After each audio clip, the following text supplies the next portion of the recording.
아카데미 일당을 열게 되었는데요. 일단 후내시대 책을 여러분들 다 읽고 오셨죠? 네. 후내시대 저자이신 김민석 강사님 모시고 오늘 강연 진행하겠습니다.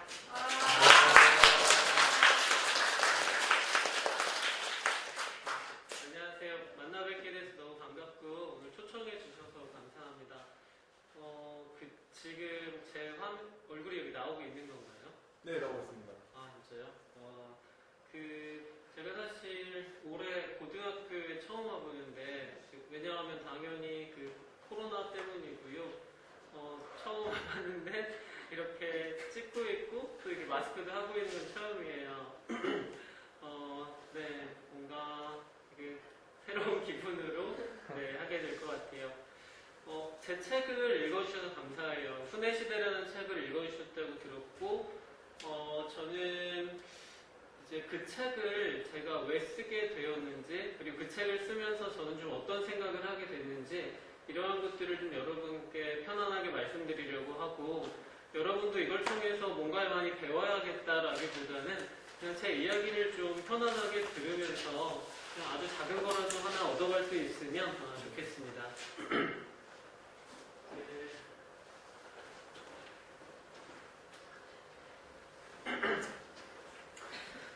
네, 저는 오늘 우리 모두는 연결되어 있다라는 내용으로 말씀드리려고 하고요.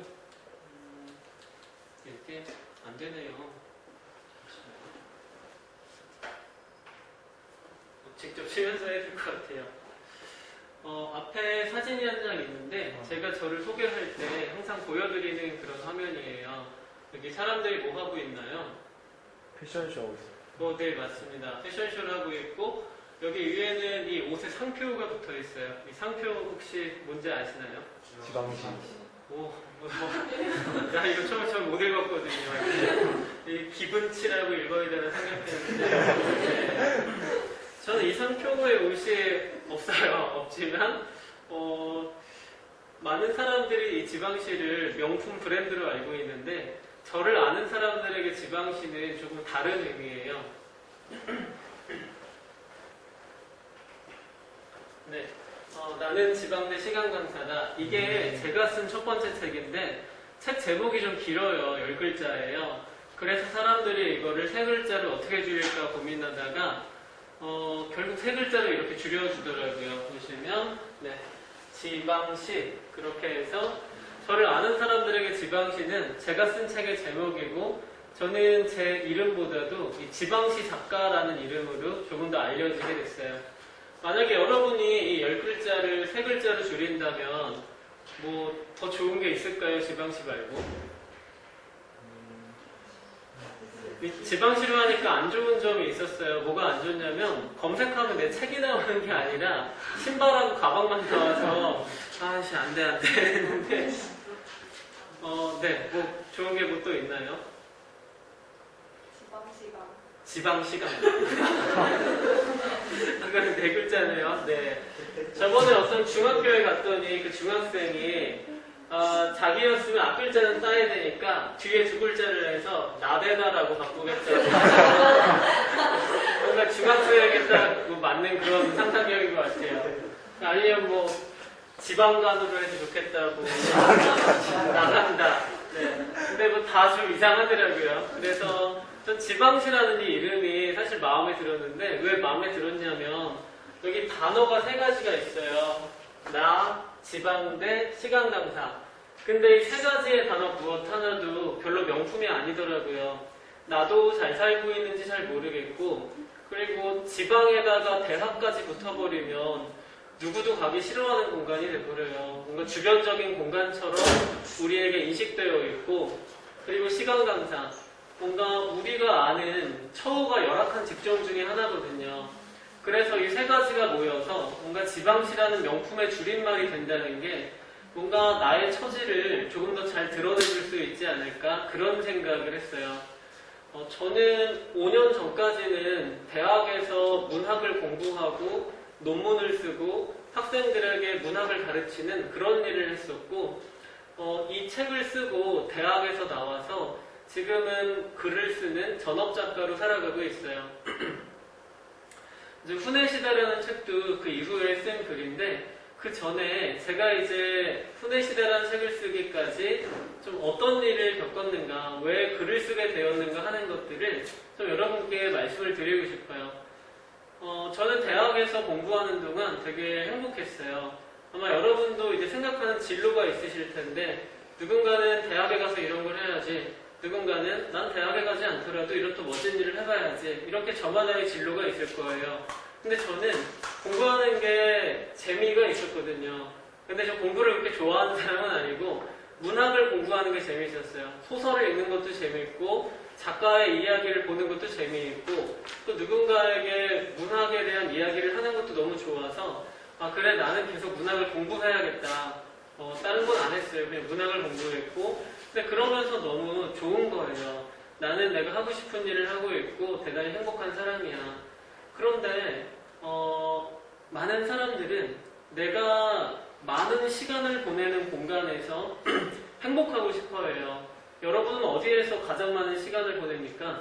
네, 학교. 뭐 학교나 학원이나 집이나 자신의 방이나 내가 많은 시간을 보내는 곳에서 행복하고 싶어 합니다. 그럼 여러분들이 한 20년 후에는 어디서 가장 행복하고 싶을까요? 직장. 직장이거나 아마 집이겠죠. 많은 사람들이 일하는 공간에서 아주 많은 시간을 보내게 되는데 저도 내가 일하는 공간인 이 대학이라는 곳에서 무척 행복하고 싶었어요. 그런데 행복하고 싶은 많은 사람들이 잊어버리게 되는 어떤 일이 하나 있습니다. 뭐냐 하면 뭔가 궁금한 게 많아집니다. 질문도 많이 하게 되고 뭔가에 분노하게 되는 일도 많이 있는데 정작 나와 내 주변에 대해서는 별로 질문하지 않게 되는 거예요. 그래서 먼 곳에서 벌어지는 어떤 잘못된 일을 보고는 어떻게 사람들이 저럴 수가 있어. 저건 정말 잘못된 일이야 하고 분노하지만 내 주변에 내 친구들은 어떻게 지내고 있을까? 내가 다니고 있는 이 삼산고등학교는 어떠한 곳일까? 무엇보다도 나는 지금 나라는 개인으로 잘 지내고 있을까? 이러한 질문들을 잘 하지 않게 됩니다. 저도 대학에서 많은 선생님들을 봤지만 그 선생님들도 나는 지금 나로서 행복하게 잘 살고 있나, 그리고 이 대학이라는 공간은 괜찮은 곳인가, 이러한 질문들을 하는 사람들을 별로 보지 못했어요. 그런데 자기 자신에게 질문을 하고 그것으로 자신을 성장시켜 나가는 사람들을 우리는 뭐 저 사람은 사유한다, 성찰한다, 인문학적이다, 철학적이다 이렇게 이야기를 하는데 사실 그런 멋진 사람들은 많지 않아요. 제가 생각해도 그런 사람들은 정말 얼마 없고 저도 못하는 일이에요.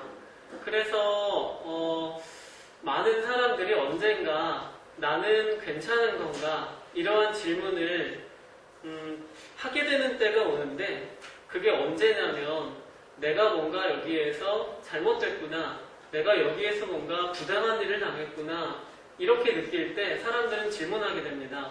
나는 괜찮은 건가? 나는 지금까지 잘 살아온 건가?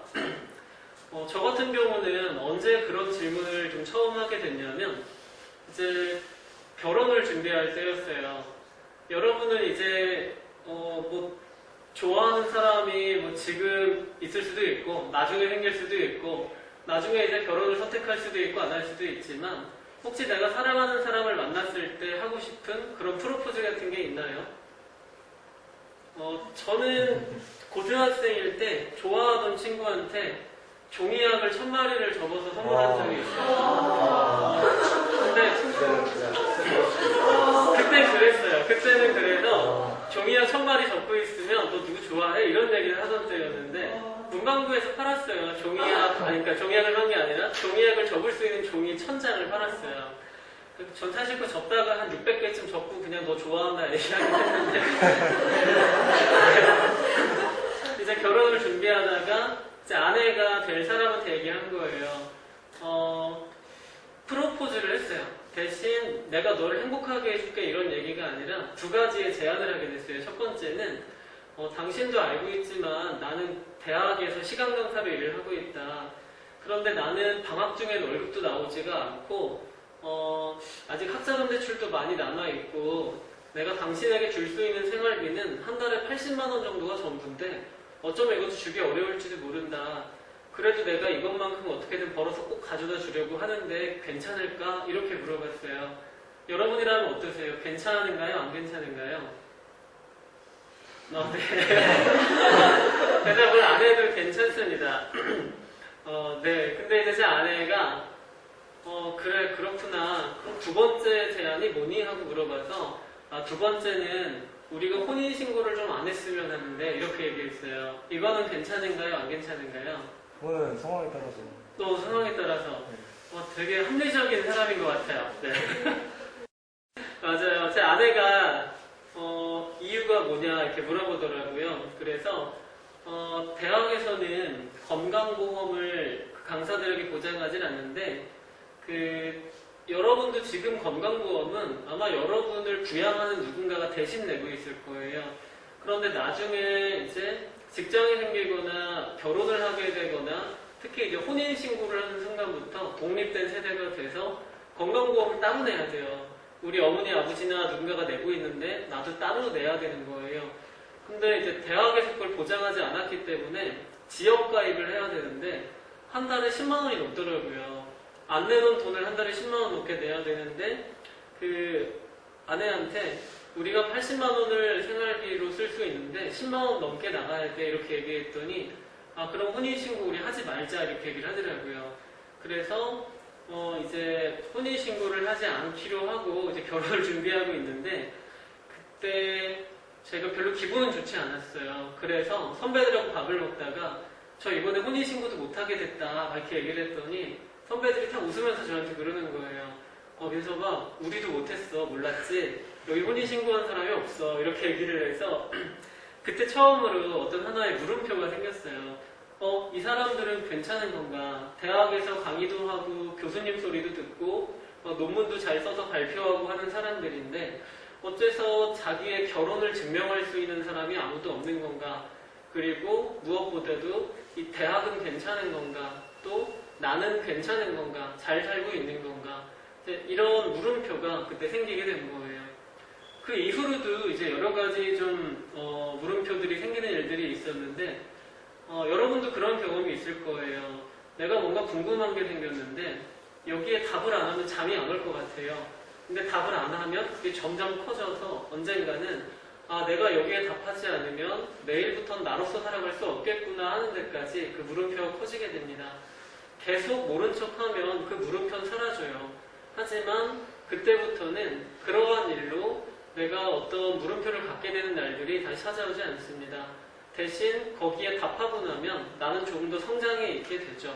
물론 그게 어느 종류의 물음표냐에 따라 다르겠지만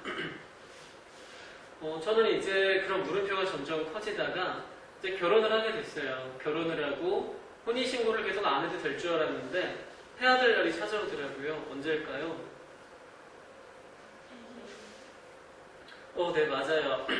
이제 혼인신고를 안 했는데 아이가 태어났는데 출생신고를 안 할 수가 없잖아요. 찾아보니까 안 해줘도 되는데 그러면 아이의 이제 나이가 늦어지게 된다라고 해서 이게 너무 미안하길래 이제 아이가 태어난 날 아침에 밖으로 나오면서 이제 아이의 아버지가 돼야겠구나, 이제 아내의 남편이 돼야겠구나 생각하고 이제 한 달에 80만 원으로 아이를 키울 수 있을까? 잘 모르겠지만 힘들겠지.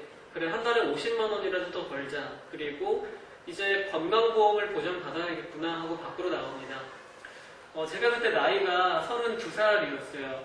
그리고 평생 해본 일이 대학에서 문학을 공부하는 일 말고는 없었는데 만약에 여러분이 32살에 이제 김민석 씨, 저라면 어디로 어떤 일을 하러 갈까요? 몸 쓰는 일? 몸 쓰는 일. 그렇죠. 세상에 일은 뭐 많은 종류가 있지만 크게 나누면 몸을 쓸 것이냐 머리를 쓸 것이냐가 될 텐데 머리를 쓰는 일은 뭐가 있을까요? 응? 출판사.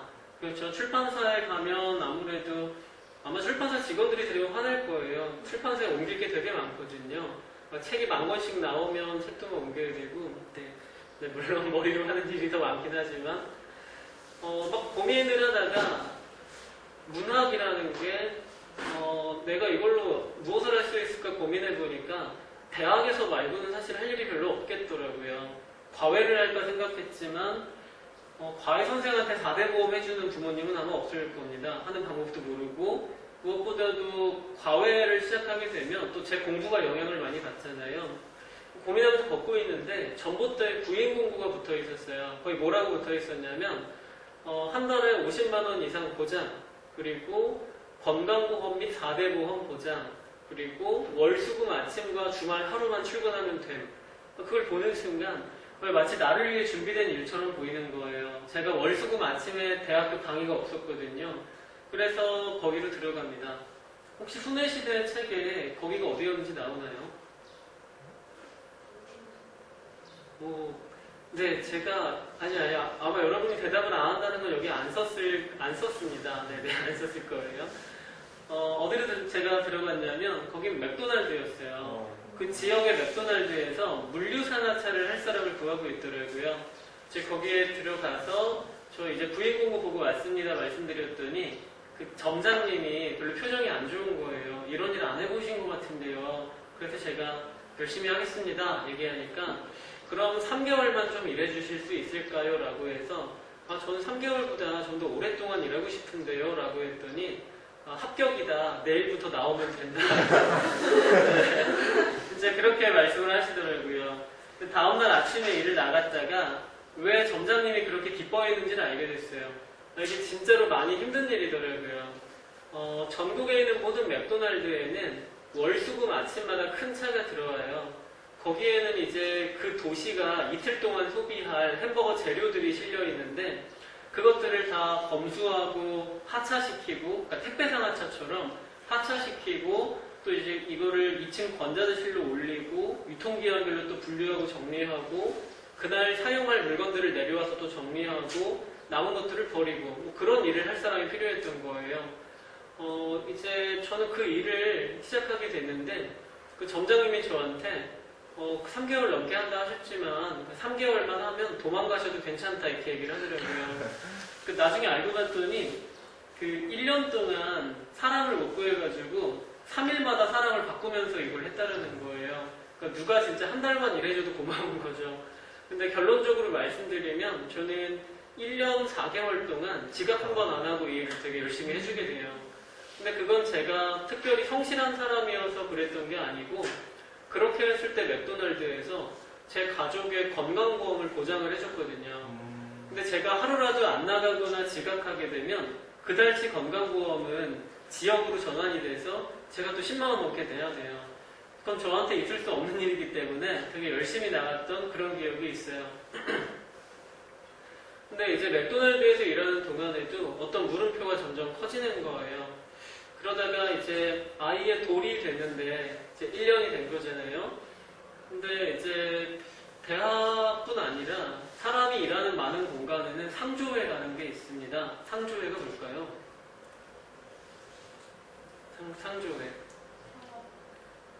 상조회는 서로 도와주는 걸 이야기해요. 상조. 서로 도와준다. 그래서 기쁜 일이 있으면 가서 축하해주고 슬픈 일이 있으면 가서 위로해주고 누군가가 돌아가셨다라고 하면 다 같이 돈을 모아서 이렇게 전달해 준다라든지 그런 것도 다 상조회가 하는 거죠. 그런데 대학에는 시간 강사, 비정규직을 위한 상조회가 존재하지 않았기 때문에 제 아이의 돌에도 준비된 게 전혀 없었어요. 근데 맥도날드에서 그날 저한테 5만 원의 축의금을 제 통장에 넣어준 거예요. 맥도날드 이렇게 해가지고. 그래서 제가 너무 고마워서 점장님을 찾아갑니다. 찾아가서 너무나 감사하다. 덕분에 우리 가족이 건강보험도 보장받고 너무 잘 지내고 있다. 근데 저한테 이렇게 잘해주실 필요는 없다. 이 축의금은 다시 돌려드리고 싶다 얘기했더니 그때 점장님이 저랑 동갑이었어요. 동갑인 여자였는데 막 웃으면서 저한테 아니 민성님 건강보험 해드리는 건 법에 있으니까 해드리는 거고 그리고 이 축의금은 맥도날드 내규에 있는 거다. 여기서 일하는 대학생들이 결혼해도 드리는 돈이니까 그냥 받아가시면 된다. 이렇게 얘기를 하는 거예요. 근데 그 순간 제가 많이 부끄러워졌어요. 왜냐하면 저는 적어도 이 대학이라는 공간이 적어도 이 지식을 만드는 공간이 햄버거를 만드는 공간보다는 더 무거운 사회적 책임도 질 것이고 더 법의 눈치도 볼 것이고 무엇보다도 좀 상식적이고 합리적인 공간일 것이다 믿고 있었는데 그런 믿음이 계속 좀 무너졌던 거예요. 그래서 그날 어떤 물음표가 크게 생겼냐면 지식을 만드는 대학이라는 공간이 햄버거를 만드는 공간인 맥도날드보다도 사람답게 대하지 않는다는 것은 너무나 슬픈 일이다 라는 그런 문장이 떠오른 날이었어요. 그리고 그날 대학에 가서 연구실에서 논문을 쓰다가 논문을 쓰지 않고 이상한 글을 한 편 쓰게 됩니다. 이제 그걸 써놓고 내가 뭘 쓴 거지 하고 봤더니 그 글의 제목이 이거였어요. 나는 지방대 시간 강사다. 짧은 한 편의 글이었는데 저도 이제 내가 이걸 왜 쓴 거지 하고 봤더니 내가 왜 공부를 시작했는지, 나는 여기에서 행복한가 행복하지 않은가, 나는 여기에서 어떠한 사람인가, 뭐 이러한 것들을 그냥 막 써놨더라고요. 근데 이걸 이제 버리기는 아까워서 그 인터넷 게시판들 많잖아요. 그 중에 제가 가는 어떤 고민 게시판이라는 데가 있었어요. 자기 고민을 올리는 게시판인데 뭐 예를 들어 이런 게 있습니다. 오늘 점심에 맘스터치로 갈지 버거킹 갈지 추천받는다. 뭐 이런 게 고민이야 있으면 당연히 맘스터치 가라고 이렇게 댓글이 달리는 그런 게시판이 있는데 제가 거기다가 이 글을 올린 거예요. 그리고 이제 점심에 올리고 그날 저녁에 집에 가기 전에 한번 확인해 봤더니 와, 이 글을 하루 만에 5만 명이 넘게 읽었더라고요. 추천도 500개씩 돼 있고 댓글 수백 개가 달려 있고 이제 댓글들을 보다가 물론 악플도 되게 많았어요. 그런데 좋은 댓글이 또 많이 있었는데 그 중에 하나가 나는 너랑 동갑인 시간 강사인데 나의 삶을 글로 보는 건 처음이다. 네가 좀 글을 계속 써주면 좋겠다. 또 어떤 회사원이 나는 너랑 동갑인 회사원인데 난 좋은 회사에 다니고 있지만 나의 삶도 너와 크게 다르지가 않다. 우리들의 이야기를 해줘서 고마워. 이런 댓글을 써놨더라고요. 그래서 그들의 댓글을 보면서 뭔가 좀 나의 삶을 과거의 나의 삶을 좀 기록해보고 싶어졌어요. 그러고 나면 내가 대학에서 무엇으로 존재했는가, 내가 행복하고 싶어 하는 이 공간에서 나는 무엇으로 존재했는가, 여기에 대한 답을 할 수 있을 것 같더라고요. 사람은 내가 누구인가, 나는 김민섭이란 사람으로 과연 무언가를 선택하며 잘 살아가고 있는가, 여기에 답을 하지 않으면 앞으로 나아갈 수가 없다라고 생각해요. 그러니까 나는 누구였는가에 답을 해야 나는 누구인가에 답할 수 있고, 나는 누구인가 하는데 답을 해야 나는 누가 될 것인가, 나는 누구일 것인가에도 답을 할 수 있다라고 생각해요. 그래서 저는 거기에서 조금 더 행복해지고 싶었거든요. 조금 더 행복하게 강의도 하고 논문도 쓰고 싶었기 때문에 이 글을 한번 완성해봐야지 하고 게시판에 글을 써나갑니다. 그리고 이제 한 3개월? 3, 4개월이 지나니까 이게 책 한 권 분량이 된 거예요. 올릴 때마다 사람들이 댓글도 더 많이 달고 읽는 사람도 많아지고 막 인터뷰 요청도 오고 막 그랬는데 이제 그런 요청은 거절했지만 이제 한 3, 4개월이 지나고 이메일이 한 통 왔어요. 여기는 뭐 출판사인데, 아주 유명한 뭐 출판사인데 당신의 글을 책으로 내도 되겠나, 이렇게 연락이 왔어요. 여러분이라면 어떻게 하시겠어요? 책으로 내나요? 안 내나요? 네. 그쵸. 네, 책 내는 거 정말 멋진 일이잖아요. 작가가 된다는 것도 정말 멋진 일일 것 같고. 근데 저는 그때 좀 고민을 했어요. 왜 그랬냐면 내가 이 책을 내고 어떤 일을 겪게 될지는 잘 모르지만 분명히 대학을 그만두게 될 것 같은 거예요. 그러니까 만약에 여러분들이 이제 삼상도 학생으로서 글을 썼는데 우리 학교는 집에 잘 안 보내줘. 우리 학교 급식이 너무 맛이 없어. 이런 글을 써놨으면 뭔가 좀 눈치가 보일 거 아니에요. 근데 제가 쓴 글도 쓰다 보니까 물론 좋은 내용도 많았지만 시간 강사 왜 4대 보험이 안 될까요? 왜 나는 뭐 이러한 삶을 살고 있을까요? 이런 내용들이 자연스럽게 있는 거예요. 나의 삶이라기보단 대한민국에서 공부하는 사람들이 겪어야 될 어떤 그런 갑질 같은 것들이 거기 되게 많이 들어있는 거예요. 그래서 책을 낼까 말까 고민하다가 진짜 한 달쯤 고민했어요. 고민하다가 책을 내기로 해요. 왜 그랬냐면 아마 분명히 나는 대학을 나오게 되겠지만 지금까지 내가 33살이 되는 동안 한 번도 김민섭이란 사람은 누구인가, 김민섭이란 사람은 무엇을 선택했을 때 가장 행복하고 가장 어울리는 사람인가, 이런 질문을 해본 일이 한 번도 없었더라고요. 물론 조금씩은 했겠지만 잠깐 고민하다 아마 밥 먹으러 가고 그랬을 텐데 거기에 대한 답을 진지하게 내본 적이 한 번도 없었던 거예요. 누군가는 아마 죽을 때까지 나는 누구인가 그 질문에 대한 답을 진지하게 하지 않을 거고, 누군가는 아마 여러분처럼 고등학생 시절에 혹은 더 어린 시절에 거기에 대한 답을 내면서 아마 앞으로 나아갈 겁니다. 근데 그게 너무 좀 부끄럽더라고요. 그래서 그래, 내가 이 책을 내고 어떤 일을 겪을지 모르지만 이 책을 한번 내보자. 그러면 김민섭이라는 사람이 누구인지 조금 아마 처음으로 알 수 있게 되겠지 하고 이제 책을 내게 됩니다. 책을 내고 어떻게 됐을까요? 잘 팔렸어요. 네, 맞아요. 잘 팔렸어요. 네, 생각보다 잘 팔려서 출판사에서도 연락이 왔어요. 아니, 작가님, 저희가 2주 만에 2쇄를 찍을 줄 몰랐다. 2쇄를 찍는다는 건 어떤 의미냐면, 대한민국에 나오는 책이 100권이라 치면 2쇄를 찍는 책은 5권밖에 안 돼요. 정말 드문 일인 거예요. 2주 만에 2쇄라는 게. 근데 책이 잘 팔린 것보다도 대학에서 나오게 됐어요. 누군가는 저에게 뭐 쫓겨났어 이렇게도 얘기하고, 누군가는 대학에서 당당히 나온 거야 이렇게도 얘기하는데, 뭐 대충 절반쯤인 것 같아요. 이제 그 이후로 뭐 여기에서 말하기는 좀 가슴 아프지만 이런저런 일을 겪고 나오게 됐는데, 대학을 그만두면서 어떤 생각을 했냐면, 사실 대학에 남아있을 수도 있었어요. 제가 어떤 결정을 했다면. 그런데 저는 지식이라는 게 대학에서만 만들어진다라고 믿었거든요. 그리고 사람은 공부하려면 대학에 가야 한다. 지식이라는 건 대학에서만 생산되고 밖으로 나오는 거다. 이런 믿음이 있었는데, 맥도날드에서 일하는 동안 그런 믿음도 조금씩 무너진 거예요. 강의실과 연구실은 대학 바깥에도 있을 것이고, 또 내가 마음먹기에 따라 누구든지 내 지도교수가 될 수 있을 거야. 이러한 믿음이 생긴 거예요. 그래서 그 막연한 믿음과 함께 이제 내가 정말 하고 싶은 공부를 계속 해보자 하고 이제 대학에서 나오게 돼요. 대학에서 나오면서 맥도날드도 같이 그만두게 되는데, 점장님이 저한테 약속했던 거 혹시 기억하세요? 처음에 3개월. 네, 3개월만 일하면 나가셔도 돼요 이랬는데, 제가 거기서 너무 중요한 사람이 돼버린 거예요. 그래서 한번 일하고 있는데 점장님이 저를 불러서 봤더니 그 매니저들이 있었어요. 매니저들한테 여기 계신 민섭님은 우리 매장에서 가장 중요한 분이다. 이분이 매장을 그만두면 우린 3일 내로 망하니까 아무도 이분을 건드리지 마라. 그냥 혼자서 일하시는 분이다. 그냥 이렇게 말한 적이 있었는데, 어떤 한 공간에 그 창고 같은 곳을 1년 넘게 관리하고 있다는 건 사실 엄청난 일이거든요. 정말 중요한 사람이 되어 있었어요. 물론 뭐 다음 날부터 나가도 누군가 대신하겠지만, 근데 이제 점장님한테 저 다음 달부터 못 나올 것 같아요 얘기했더니 절대 안 된다는 거예요. 내가 시급을 더 올려드릴 테니까 좀 계속 일해주시면 안 되냐. 그래서 이거 어떡하지 고민하다가 점장님한테 거짓말을 했어요. 제가 이사를 간다.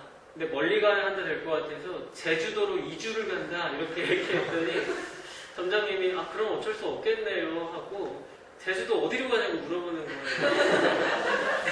제가 제주도 아는 데가 이제 제주랑 서귀포밖에 없으니까 왜 물어보냐 이랬더니 제주도에는 맥도날드 지점 몇 개가 있는데 거기 점장들이 다 이게 친구들이다. 그래서 소개서를 써드리고 싶다.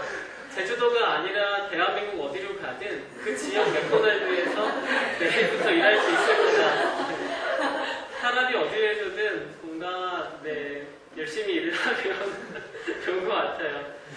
점장님한테 너무 고맙고 미안하길래 사실 저는 여기 옆에 있는 대학에서 이런 일을 하다가 이런 일을 겪고 나오게 됐고 여기도 같이 그만두려고 한다 얘기했더니 그럼 정말 어쩔 수 없겠네요 하고 2장의 서류를 주더라고요.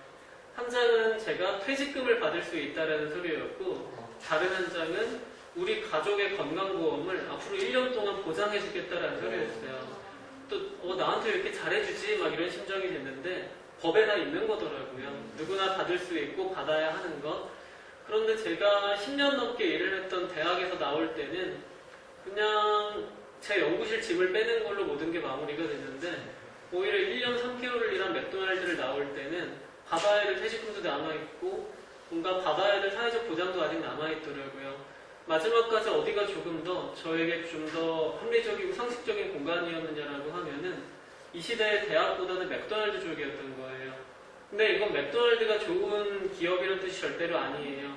맥도날드는 당연히 해야 될 어떤 최저 기준의 법을 지킨 것 뿐이고 그만큼 우리 사회가 건강하지 못하다라는 그런 이야기를 좀 하고 싶어요. 그래서 이제 대학에서도 맥도날드에서도 나오게 되는데 되게 고민이 되는 거예요. 나 이제 뭐해서 먹고 살아야 되지? 당장 갈 데도 없어졌고 아이는 돌이 한참 지나서 이제 이만큼 컸는데 어떡하지 이제 고민을 했는데 다음날 어떤 신문사에서 전화가 왔어요. 이제 전화를 받았더니 내일 인터뷰 안 하실 거냐 예전에 한번 전화 드렸는데 거절하셨다 이렇게 얘기해서 저 내일부터는 된다. 제가 어제 대학에서 나왔어요. 이렇게 얘기했더니 기자가 정말 기뻐하더라고요. 하면서 정말 잘 됐네요. 제가 내일 아침에 인터뷰를 밝혀라고 해서 네. 다음날 인터뷰를 했는데 지금은 대한민국이 되게 좀 뭔가 힘든 나날들을 보내고 있잖아요. 저희도 이런 방식으로 만나고 있고 근데 그때 대한민국이 되게 좀 평온한 나날들을 보내고 있었어요. 제 기사가 무척 크게 좀 나가게 됩니다. 그 신문의 문화면 한 면을 다 써서 이제 기사가 나가게 되는데 그 다음날 이제 기사가 나온 날 정말 많은 일들이 있었어요. 우선 이제 다음날 아침에 네이버에 들어갔더니 네이버 메인 화면 사진이 저였어요. 거기에 제 사진이 있고 저는 오늘 대학을 그만둡니다 이렇게 써있는데 그게 꽤 오래 떠있는 거예요. 그래서 이제 그게 내려가고 나서 내려갔군 하고 이제 다음을 봤더니 다음날 메인 화면 사진이 제가 되어 있는 거예요. 그리고 거기에 카카오가 선정한 오늘의 인물 해가지고 24시간 동안 저를 이렇게 막 거기 메인에 노출을 해놓은 거예요. 그러니까 대한민국에서 저를 아는 사람들은 김민섭이 왜 여기 있지 하고 다 이제 저의 이야기를 알게 된 거죠. 그리고 제가 페이스북에다가 저는 오늘 대학을 그만둡니다 라는 짧은 글을 올렸는데 페이스북 하루 동안 읽은 사람의 숫자가 130만 명이었다고 나오더라고요. 그러니까 오늘 여러분과 저는 처음 만났지만 여러분이 5년 전 그날에 네이버나 다음을 하거나 혹은 뭐 지나가면서 신문을 이렇게 봤다면 김민섭이라는 사람이 아니 그냥 어떤 사람이 대학에서 나왔구나라는 것을 아마 스치면서라도 봤을 것 같아요. 그때 정말 재밌었던 게 그 제 장인어른, 그러니까 제 아내의 아버지가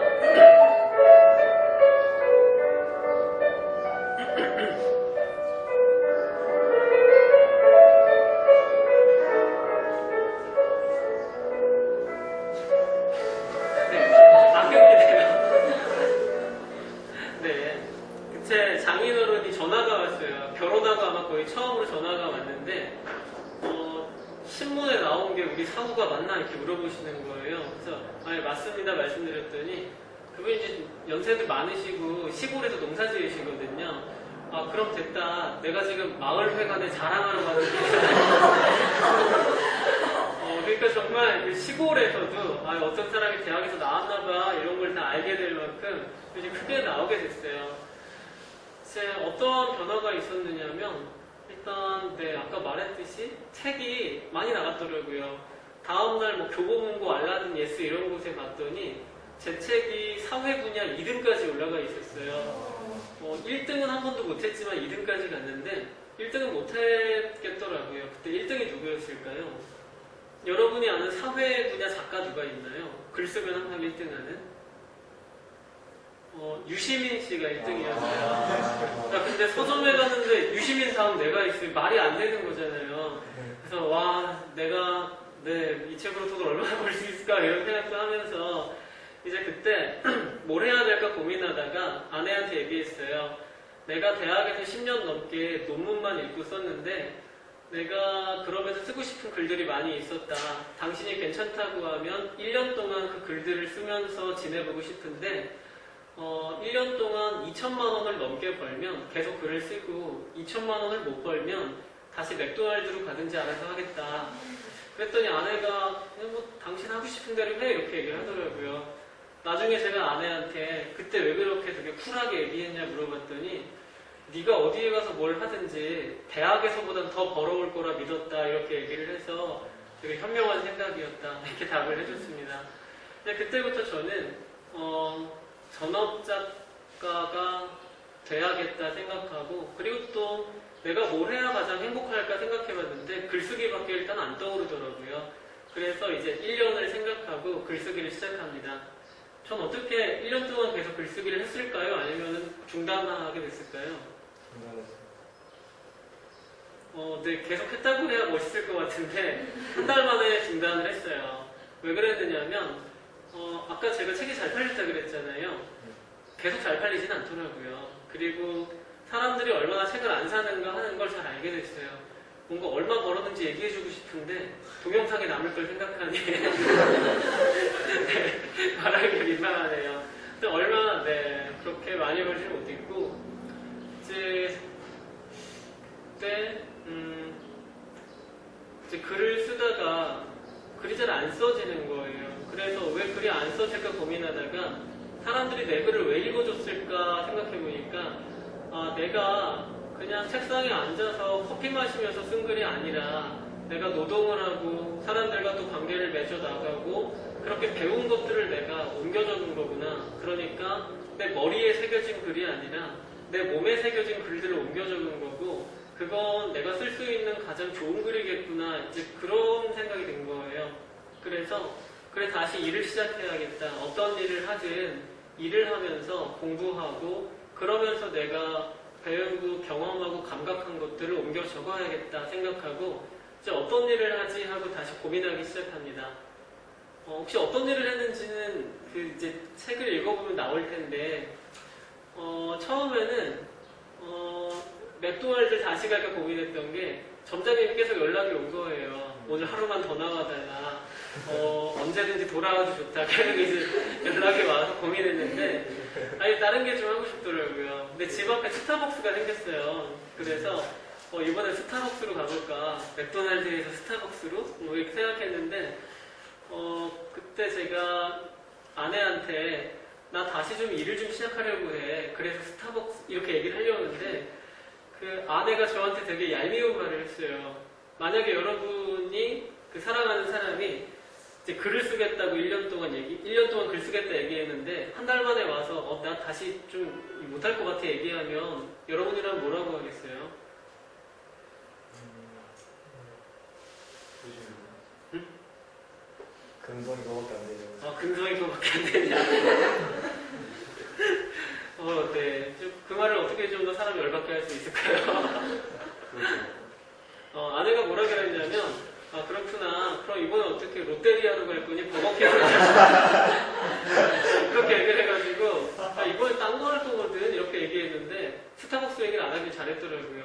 그래서 이제 뭘 해야 될까 고민하다가 내가 무엇이었나를 다시 한번 저에게 질문해 봤어요. 나는 무엇이었나? 저는 그 지방시란 책에서 저 자신을 유령으로 규정했어요.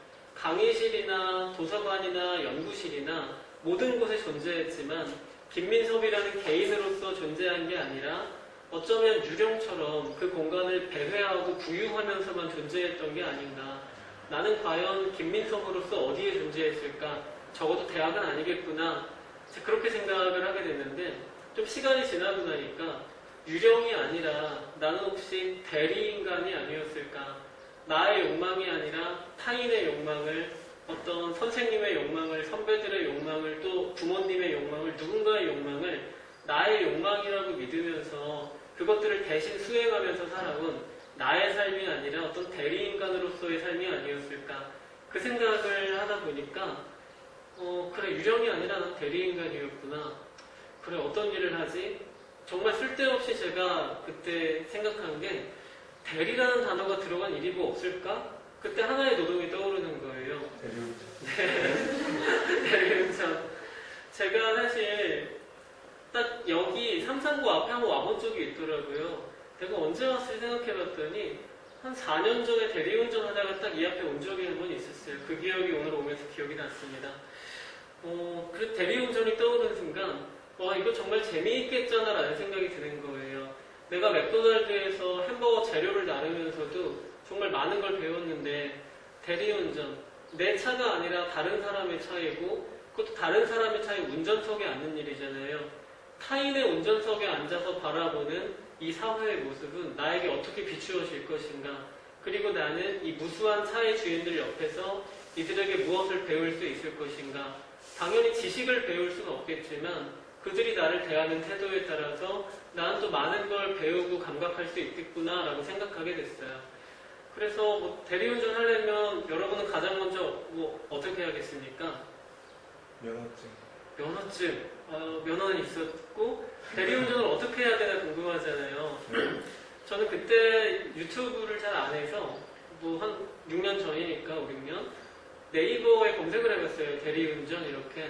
그랬더니 기사가 엄청 뜨는 거예요. 무슨 기사였냐면 그 카카오톡이 그 택시하는 건 다 알잖아요. 뭐 카카오톡이 대리운전을 시작한다는 기사가 되게 크게 나왔어요. 카카오톡 대리운전 시장 진출 3일 뒤에 첫 기사 뽑아 이런 기사가 되게 많은 거예요. 그걸 본 순간 이게 또 마치 나를 위해 준비된 이런 이벤트처럼만 느껴지는 거예요. 뭔가 그때 맥도날드 일을 시작할 때도 이게 우연이 아니라 지금 뭔가 간절해져 있는 나를 찾아온 필연으로 뭔가 느껴졌었는데 다시 한번 이건 그냥 우연이 아니라 지금 뭔가가 필요한 나에게 찾아온 필연이다. 여기에 한번 다시 내 몸을 맡기면 나는 다시 새로운 김민석과 이제 만날 수 있을 것 같은 그런 확신이 드는 거예요. 3일 뒤에 정말 면접을 보러 왔습니다. 아니 무슨 대리기사 면접을 30분 동안 보더라고요. 손님이 당신을 괴롭히면 어떻게 하겠습니까? 이렇게 물어봐서 뭐라고 답해야 되지 이때? 세 사람이 면접을 봤는데 2명은 경찰서에 간다 하고 1명은 참겠다 그랬어요. 누가 붙고 누가 떨어졌는지는 잘 모르겠어요. 그래서 이제 대리운전을 시작하게 됐고 카카오톡이 첫 번째 대리운전을 시작한 날부터 저는 이제 대리운전을 제 인생 처음으로 시작을 해보게 돼요. 대리운전에 대해서 들려드리고 싶은 말이 되게 사실 많은데 오늘은 좀 더 다른 이야기를 해드리고 싶어서 그 이야기 좀 간단하게 설명을 드릴게요.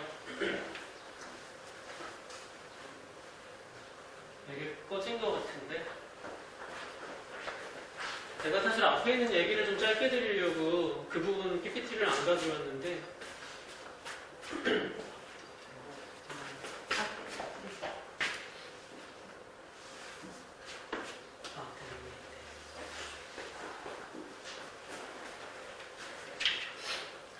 이게 제가 쓴 2번째 책인 입니다. 대리운전을 시작한 지 한 달쯤 지났을 때 제가 100번쯤 운전을 했더라고요. 그런데 이제 100번째쯤 차에서 내리는 순간 어떠한 문장이 하나 머릿속에 떠올랐는데 뭐였냐면 이거였어요. 이 사회는 거대한 타인의 운전석이다라는 거였어요. 나는 대리운전 시작한 지 한 달밖에 안 됐지만 내 삶 속에서 끊임없이 대리운전을 해온 사람이구나. 나의 욕망과 나의 의지로 나의 차를 운전했다라고 믿었지만 그게 아니라 뭔가 어떤 내비게이션 같은 게 끊임없이 이번엔 좌회전을 하면 돼. 이번에 유턴을 하면 넌 성공할 수 있어. 넌 이번에 이 길로 가야 돼. 몇 킬로미터의 속도로 계속 달려. 이렇게 저에게 계속 제 삶을 관여해 왔구나라는 걸 알게 됐어요. 저는 그 목소리들을 나의 욕망이고 나의 의지라고 믿으면서 또 타인의 차를 운전하면서 여기까지 온 게 아닌가. 그래서 그날 운전을 중단하고 집으로 갑니다. 집으로 가서 그 새벽에 노트북을 열고 이 문장을 옮겨 적었어요.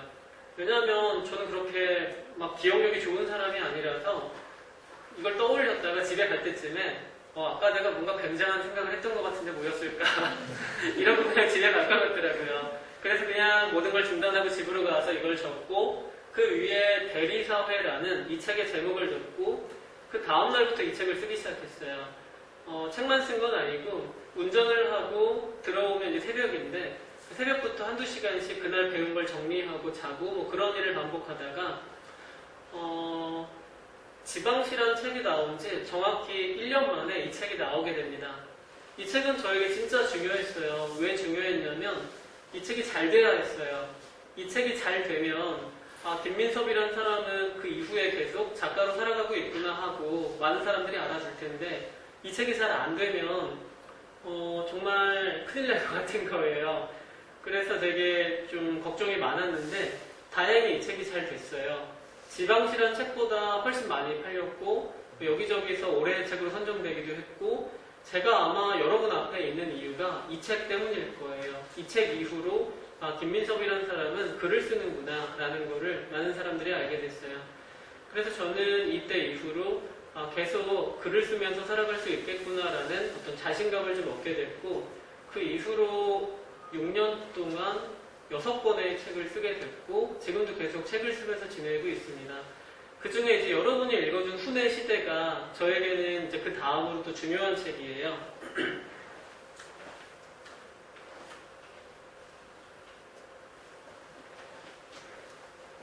제가 지금까지 3권의 책을 보여드렸는데 이 3권이 연결이 됩니다. 어떻게 연결되냐면 첫 번째 책은 나는 어쩌고 저쩌고 나였잖아요.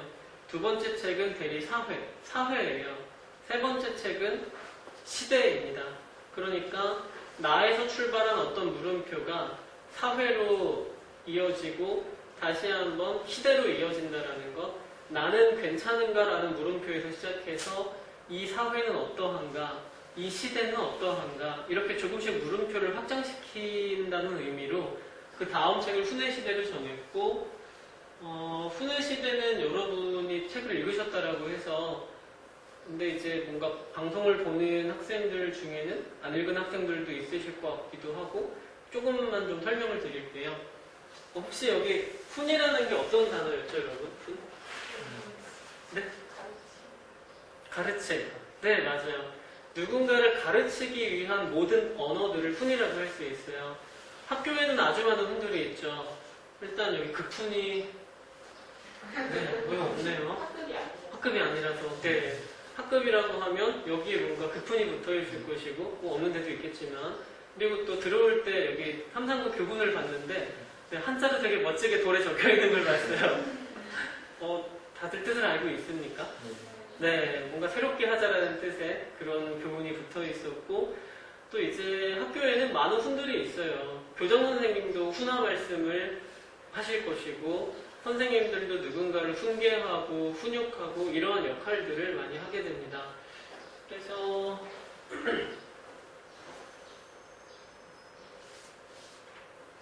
네, 훈은 보통 우리가 싫어하는 모든 언어들이 있습니다.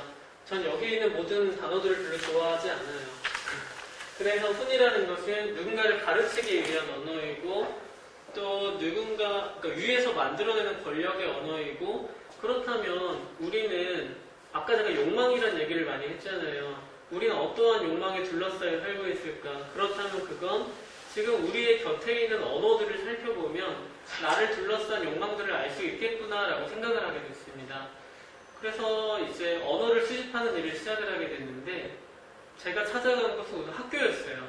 학교에는 교훈들이 아주 많이 있잖아요. 이 학교들에 있는 이 바위에는 뭐가 새겨져 있을까? 삼상고에는 새롭게 하자라는 교훈이 적혀 있는데 이 옆에 있는 학교의 교훈은 뭘까? 우리는 어떠한 욕망에 둘러싸여 살고 있을까? 그리고 이제 학교를 졸업하면 회사로 많이들 가게 되는데 회사에는 사분들이 있습니다. 근데 사분들도 되게 종류가 많아요. 뭐 철학, 소명, 인재상 뭐 등등 해가지고 한 20여 가지가 넘는 이름들이 있더라고요. 그리고 또 그 여러분이 일하는 공간에 있는 모든 언어들 역시 하나의 훈이 될 수가 있죠. 그 여러분들이 이제 집으로 돌아오게 되면 집에도 많은 훈들이 있습니다. 예를 들면 여러분 집의 거실을 꾸밀 수 있는 건 누굽니까? 여러분이 꾸밀 수가 있나요?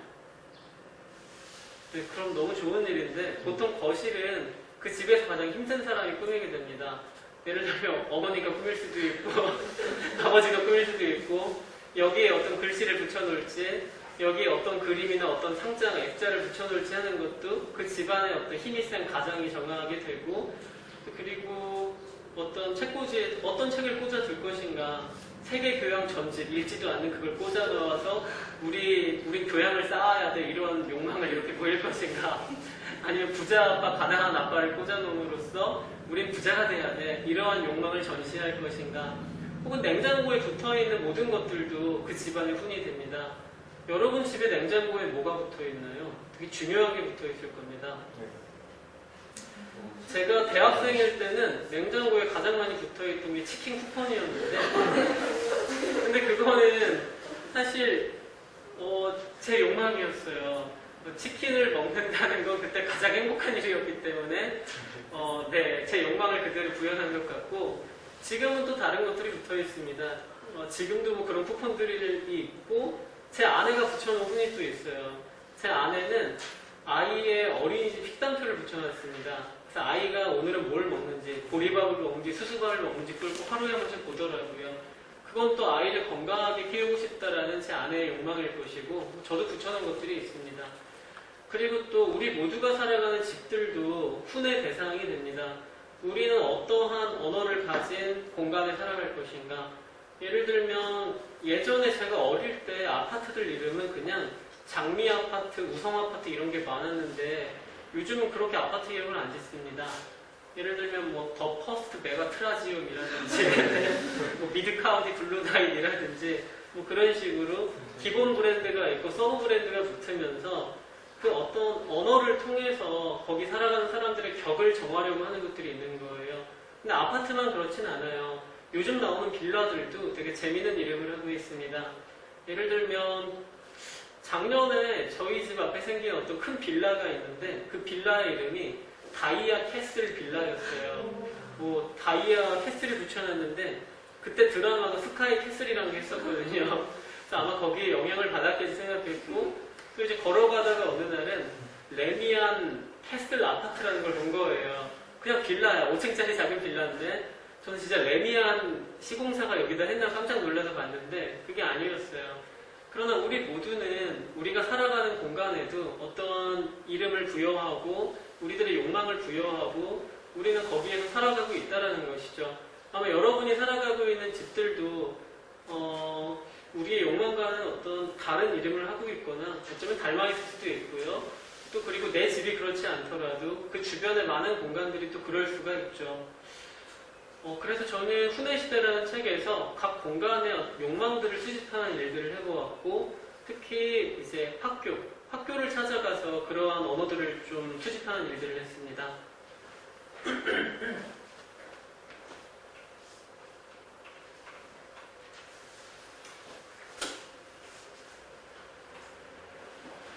근데 제가 그 아내는 그 W 여고를 나왔는데 평준화되기 예전에 되게 뭔가 들어가기 힘든 학교였대요. 제 아내의 자부심이에요.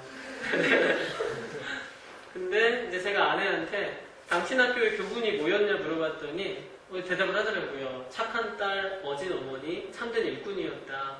그래서 제가 혹시 좀 이상하다 생각해보지 않았냐 이렇게 얘기했더니 아내가 저한테도 화를 내더라고요. 당신은 또 뭐가 문제냐, 뭐가 더 못마땅하냐. 그러면서 저한테 그럼 니네 학교 교훈이 뭐였냐 이렇게 물어봐서 우리 학교 교훈은 의리, 지성, 친애였다 이렇게 얘기를 해줬어요. 그랬더니 아내가 막 비웃으면서 아니 무슨 조폭들도 아니고 어떻게 의리가 교훈이 될 수 있냐 얘기를 하는 거예요. 근데 그 말을 듣는 순간 되게 신기했어요. 저는 그 고등학교 다니는 동안 의리 단어를 되게 멋있게 생각했거든요. 그래, 우리 의리가 있어야지 말이야 막 이러면서. 근데 제가 좀 한 발 물러서 생각해보니까 좀 이상한 거예요. 의리라는 단어가 우리 사회에서 어떻게 통용되는가를 생각해보면 이 단어가 과연 어떠한가. 그러니까 이것과 뭐 많이 다른 건가. 근데 나는 이상하게 생각을 못했을까. 왜 내 아내는 이 교훈을 이상하게 생각하지 않았을까. 언어라는 건 계속해서 익숙해진다라는 게 무서운 것 같아요. 그러니까 내 앞에 어떤 언어가 이렇게 욕망들이 전시되어 있든 내가 그것에 대해 어떤 생각을 하든 여러분이 학교를 다니는 3년 동안 혹은 6년 동안 거기 익숙해지게 되는 거잖아요. 그러다 보면 나도 모르게 저건 이상하지 않아. 저거는 나에게 어울리는 단어야. 이렇게 몸에 새겨지게 될 수도 있다는 거죠. 그래서 이제 W여고 근처에 학교들을 찾아봤어요. 찾아봤더니 옆에 있는 학교의 교훈은 성실, 순결, 봉사라고 되어 있더라고요. 그리고 또 어떤 학교는 뭐 정숙한 여인이 되자 뭐 이런 것도 있었고 남자 학교의 경우에는 뭐 용기, 지성, 패기, 개척 뭐 이런 게 또 대단히 많았고 그래서 뭔가 잘못되었다라기보다는 여성들과 남성들은 이 어린 시절부터 10대 시절부터 서로 다른 욕망을 부여받으면서 자라게 되는구나. 그게 어떻게 다른지 한번 수집해 보면 좋겠다 생각하고 이제 남자 고등학교와 여자 고등학교의 순수를 다 수집하기 시작해요. 근데 별로 어렵지가 않았던 게 홈페이지 가보면 다 나와 있더라고요. 그냥 다 정리해 나갔고 나중에 그것만 하다가 심심해서 교과까지 한번 다 정리를 해봤는데 교과에서 재밌는 게 되게 많이 있었어요.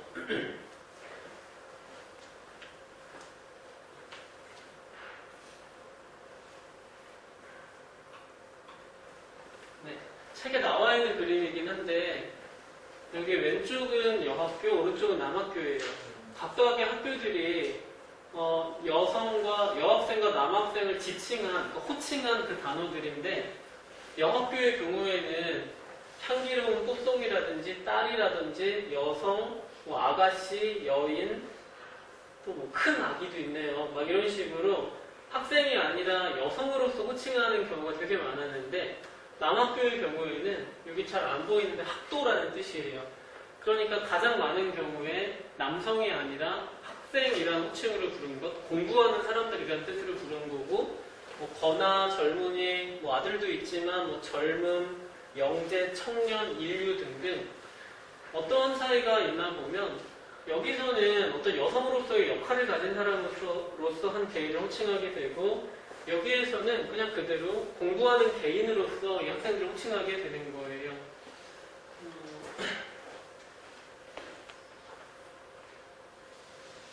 그래서 교과들을 한번 보면 강릉 경우는 넋을 닦으며 자라는 우리가 좀 아담하구나라는 게 있고 경북 경우는 높은 향기를 지니는 여인이 되자. 그런데 남학교는 인천에 있는 학교인 것 같아요. 큰 뜻을 품고 날아오르는 패기의 학도. 성동구는 길멀고 진무고운 대안학도야. 각 개인에게 부여된 역할이 명확하게 달라져요. 말하자면 여성의 경우에는 한 가정의 착한 딸이나 어진 어머니로서 거기에 어울리는 아담하고 향기로운 몸을 갖고 있기를 이제 요구하는 반면에 남학생의 경우에는 너네는 큰 뜻을 가지고 날아올라야 하고 이 어떤 무거운 짐을 짊어지고 먼 길을 가야 해 라고 그 몸을 조금 더 이렇게 좀 과잉시키는 그러한 요구를 하고 있어요. 그런데 이거는 저는 뭐 남성과 여성의 역할에 따라서 이거를 뭐 누가 더 좋고 나쁘고 이런 걸 가리자는 게 아니라 두 존재 모두에게 슬픈 일이라는 얘기를 좀 하고 싶어요.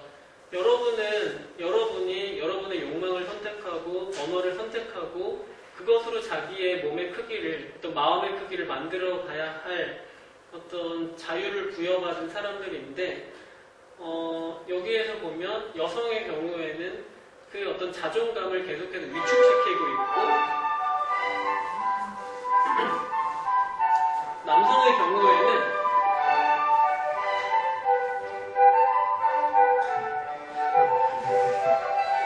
아까부터 10분이 지난 건 아니겠지. 네. 여성의 경우에는 그 자존감을 이렇게 위축시키는 일이 많고 남성의 경우에는 이걸 과잉시키는 일이 많은 거예요.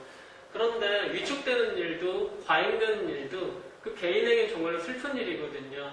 그래서 저는 어떤 이런 훈의 공간, 이렇게 많은 어떤 훈들이 있는 공간에서일수록 어떤 우리 개인들이 개인의 언어를 선택하고 그것으로 자신의 몸을 만들어가면 좋다라고 생각해요.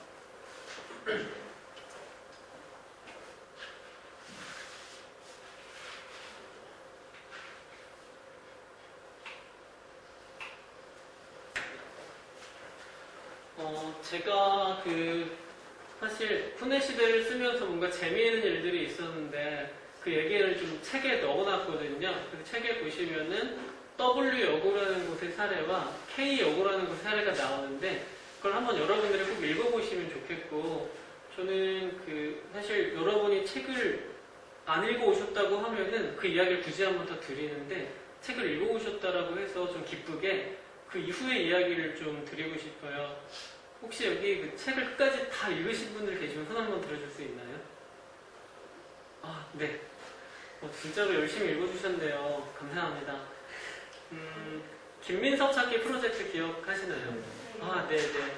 뭔가 제가 여행을 가려다가 여행사에서 17,000원만 환불을 해준다길래 그러니까 못 가게 됐을 때 그럼 차라리 이걸 누구한테 양도하는 게 좋겠어 하고 생각했더니 이름이 같은 사람을 찾아와라 얘기해서 이름이 같은 사람에게 그 표를 양도한 일이 이제 김민수 찾기 프로젝트인데 저는 그 일을 겪으면서 뭔가 연결이라는 거에 다시 한번 생각해 보게 됐어요. 연결이라는 단어와 연대라는 단어가 있을 때 저는 연대라는 단어가 훨씬 익숙했거든요. 연결은 뭔가 금방 끊어질 것 같고 중요하지 않은 가치라고 생각했고 연대라는 게 우리에게 필요하다고 생각했습니다. 제가 대학을 2002년에 갔어요. 그 월드컵이 시작할 때인데 죄송한데 여러분 몇 년생이신가요? 네. 저희가 놀면서 그때 그냥 농담처럼 했던 말이 2002년에 사람이 태어나겠지 이런 얘기를 했었는데 네. 2002년에 대학에 갔을 때 가장 많이 들었던 단어 중에 하나가 연대였어요. 그러니까 선배들이 얘기하는 거예요. 야, 너네 5시까지 어디로 다 모여. 우리 깃발이 있을 거야. 그러면 저희는 이제 선배 그때 저희 수업 하나가 안 끝납니다 얘기하면 선배가 얘기를 해요. 그럼 너희는 연대하지 않을 거니? 그건 너무나 무서운 말이었어요.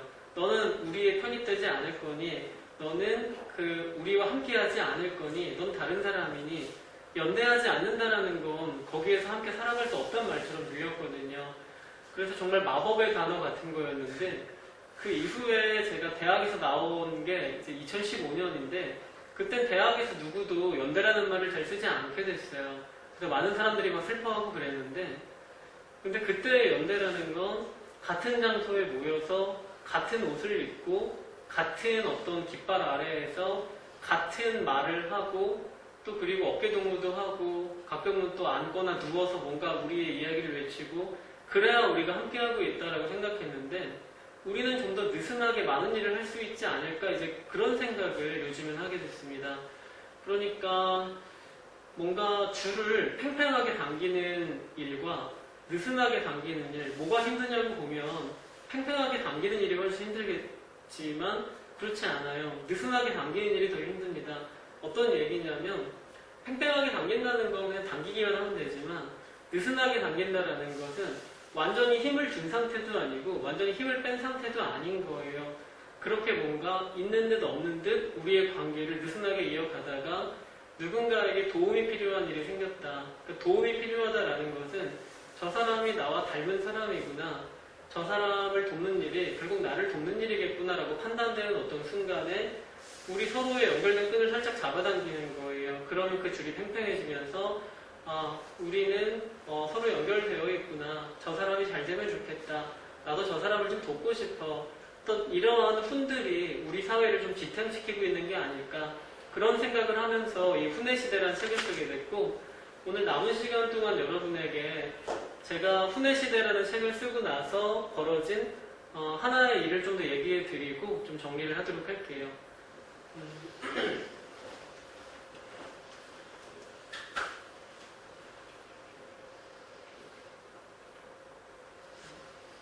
여기 한 권의 책이 있는데 혹시 회색인간이라는 책 들어본 사람 혹시 있을까요? 네. 두 분이 계시네요. 고맙습니다. 회색인간이라는 책은 김동식이라는 작가가 쓴 책인데 저는 그 대학에서 소설을 많이 읽었어요. 공부해야 되니까. 근데 저에게 어떤 버릇이 하나 있다면 자기 전에 휴대폰으로 재밌는 글들을 읽는 거예요. 근데 그 글들이란 게 어려운 글이 아니라 게시판에서 추천을 많이 받은 글들 있잖아요. 그런 걸 막 몇십 개씩 읽다가 자고 그랬는데 어느 날 게시판에 소설이 올라온 거예요. 추천수가 막 100개가 넘어갔으니까 정말 많은 사람들이 읽은 건데 소설이 그렇게 올라온 걸 처음 봤거든요. 그래서 뭐지 하고 읽어보다가 제가 지금까지 대학에서 읽은 어떤 소설보다도 너무나 재미있었고 그러면서도 내가 주인공이라면 어떻게 했을까 생각하면서 잠이 안 오는 거예요. 이 사람의 아이디가 봄날은 간다라는 아이디였어요. 그래서 봄이 아니라 봄날입니다. 뭐 이렇게 아이디를 막 지어서 생각했는데 다음날 누가 소설을 또 올린 거예요. 그래서 읽어보다가 혹시 어제보다 더 재밌는데 또 봄날은 간다가 쓴 거였고 다다음 날도 다다다음 날도 계속해서 소설이 올라왔고 그 사람이 쓴 글이었어요. 그래서 이 사람이 언제까지 쓰나 보자 하고 지켜봤더니 이 사람이 1년을 넘게 썼고 1년 동안 300편 정도의 소설을 쓴 걸 알게 됐어요. 정말 놀라웠던 건 하루에 한 편씩 계속 쓰는 그 속도도 놀라웠지만 갈수록 글이 재미있어지는 거예요. 그리고 무엇보다도 대학의 문예창작학과나 국문학과에서 이렇게 글을 쓰면 금방 쫓겨날 것 같다 이런 생각이 들었어요. 하지 말라는 건 다 하면서 소설을 쓰는데 너무 재밌는 거예요. 한번 만나보고 싶다 생각했는데 어떤 잡지사에서 이제 인터뷰 제안이 들어옵니다. 아직 알려지지 않은 젊은 작가를 좀 만나서 인터뷰를 해주면 좋겠다. 전 이 사람이 이제 젊을 것 같았거든요. 이제 이메일을 보내봤더니 33살이라 그래서 같이 인터뷰를 해도 될까요? 여쭤보고 이제 서울에서 만나게 됩니다. 그때 서울 성수동에 있는 이디야라는 카페에서 만났는데 혹시 여러분 이디야 다 가보셨죠? 네, 이디야가 아니라 공차든 스타벅스든 막 이런데 다들 쉽게 가는 곳이잖아요. 근데 이제 이디야에서 왜 만났는지 말씀드릴 건데 이디야에서 만나서 제가 물어봤어요. 작가님 뭐 드시겠어요? 여쭤봤더니 33살의 남자였어요. 근데 이분이 저한테 답을 했는데 정말 그 답이 아직 잊혀지지가 않아요. 여러분이 누군가를 만나서 뭐 드시겠어요? 하고 물어봤는데 뭐라고 답을 하면 잊혀지지 않을까요? 이디야에서.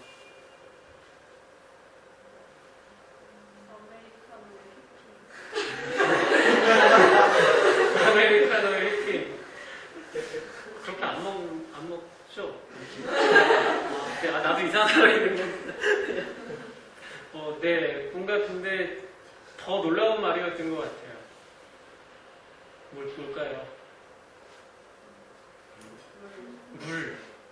물 정도는 네.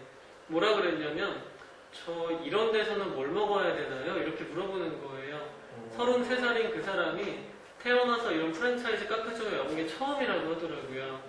그래서 제가 너무 당황해서, 작가님, 이런 데서는 주로 커피를 마십니다. 이렇게 얘기했더니, 제가 커피를 못 마시니까 주스를 좀 시켜주세요 해서 주스를 시켜드리고, 이제 인터뷰를 시작했는데, 제가 처음 물어본 건 뭐였냐면, 가장 궁금한 거, 어디에서 글쓰기를 배우셨나요? 하는 거였어요. 사실 이건 나쁜 질문이에요. 어디 대학 나왔냐, 어떤 교수한테 배웠냐, 이런 게 될 수도 있는데, 그런 걸 생각 못하려고 너무 궁금했던 겁니다. 그랬더니 작가님이 더욱 놀라운 말을 하셨는데, 저는 대학을 안 나왔고 글쓰기를 배워본 적이 없다.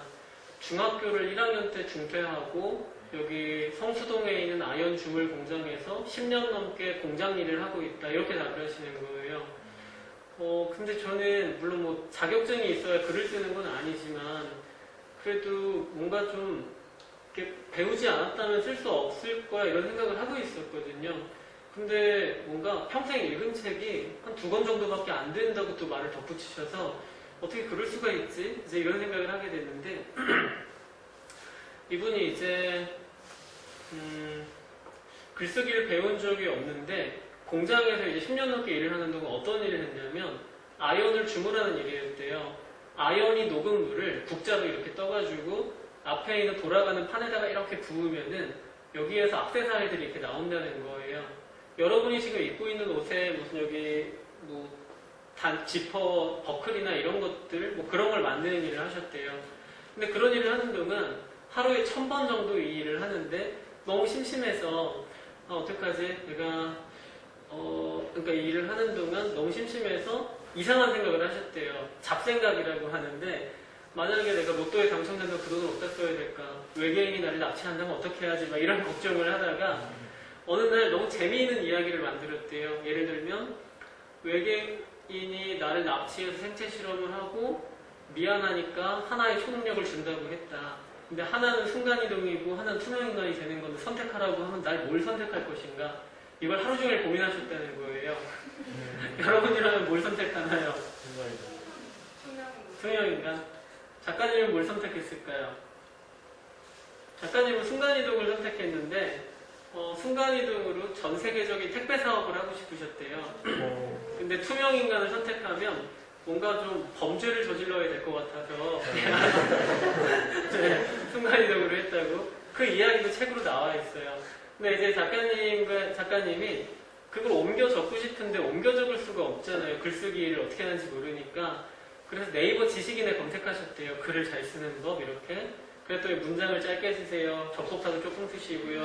말조림표 하나만 쓰세요. 이런 게 있어가지고 그거에 맞춰서 이제 글을 한 편 썼는데 제가 본 첫 번째 글이 그거였던 거예요. 근데 글쓰기를 배우는 사람이 아니니까 정말 새로운, 그러니까 신선한 글이 이렇게 나왔던 거고, 이제 그 사람이 이제 댓글을 보고 계속 글을 써야지 하고 계속 써 나가게 됐던 거죠.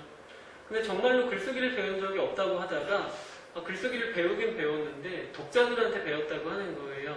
댓글에서 글쓰기를 배우셨대요.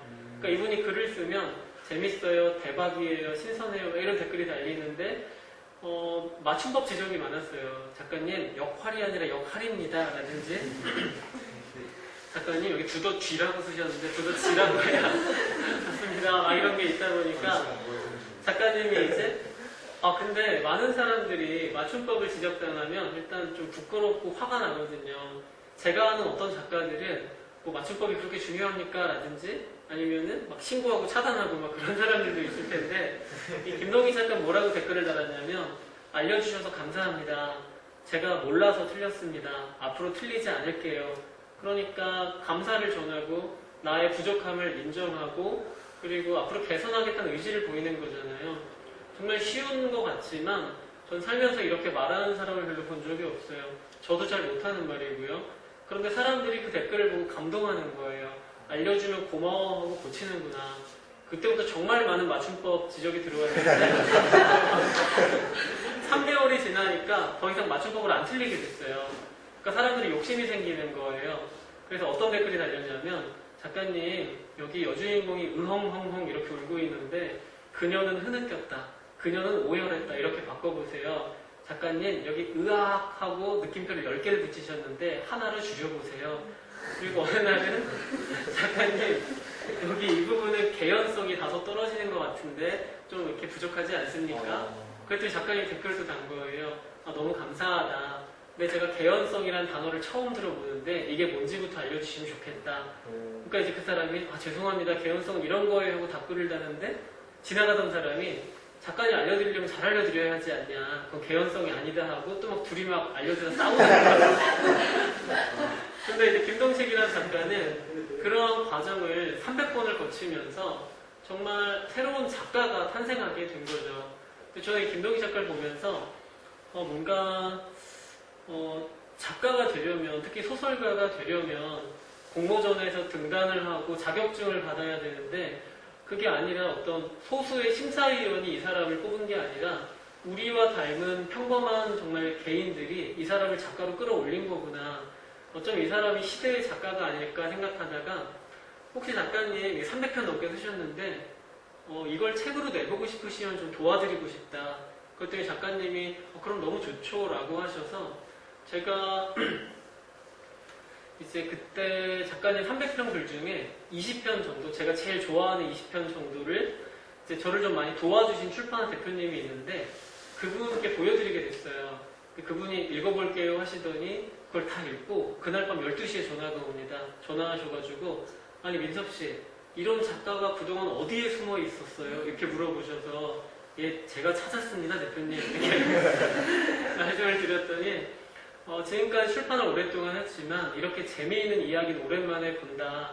당장 책으로 내고 싶은데 이걸 가장 잘 만들 수 있는 사람이 김민섭 씨일 테니까 당신이 이 책을 한번 만들어봐라. 한 권만 내지 말고 300편 중에 한 100편쯤 골라서 3권을 만들어봐라 라고 하시더라고요. 저는 그때 저도 뭔가 제 책 쓰기도 바쁘고 되게 그랬지만 너무 영광인 거예요. 내가 좋아하는 가수의 음반이 없는데 내가 만들어줄 수 있으면 너무 좋은 거잖아요.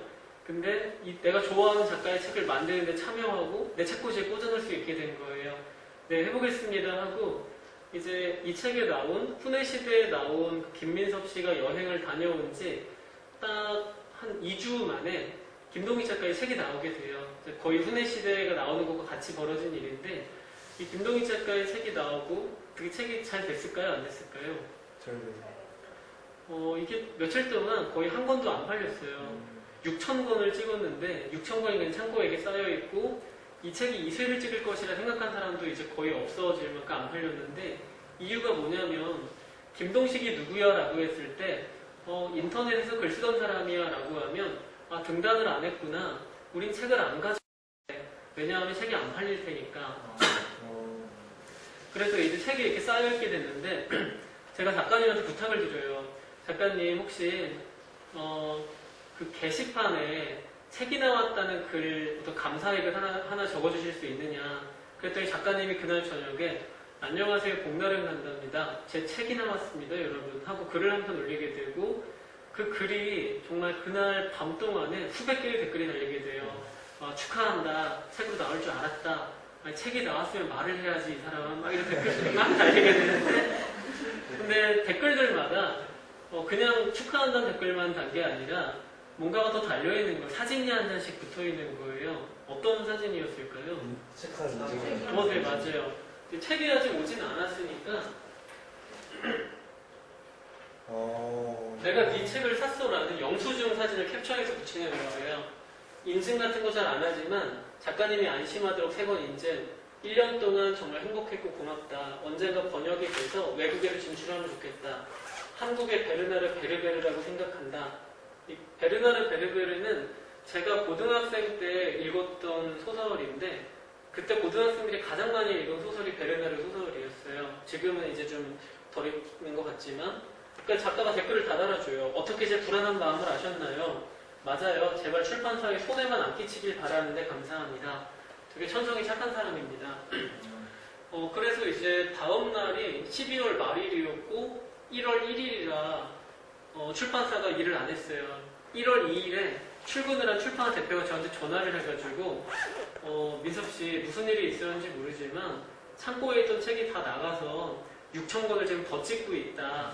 이건 우리 출판사 몇 달치 매출에 해당하는 금액이다. 너무나 고맙다. 이렇게 얘기를 하시더라고요. 김동희 작가는 그 2주에 나온 책도 새로 찍은 6,000권도 그 주에 다 팔리게 되는데 제가 지금도 뭔가 꼭 밥을 사드리고 싶은 분이 있는데 여기는 뭔가 어떤 20대 여성들이 많이 가는 카페 게시판이래요. 근데 여기 홍콩알미 귀신방이라는 데가 있는데 김동희 작가의 글이 올라오면 여기에 누가 꼭 퍼가는 거예요. 그래서 이제 사람들이 많이 읽었는데 여기 보시면 그냥 책 사야겠어 다 그런 내용이에요. 누가 어떤 글을 올렸냐면 1년 동안 300편의 글을 썼지만 책이 안 팔려서 다시 공장으로 가야 되는 작가 뭐 이렇게 글을 써놓은 거예요. 사실이 아니었어요. 아무도 그런 얘기를 하지 않아요.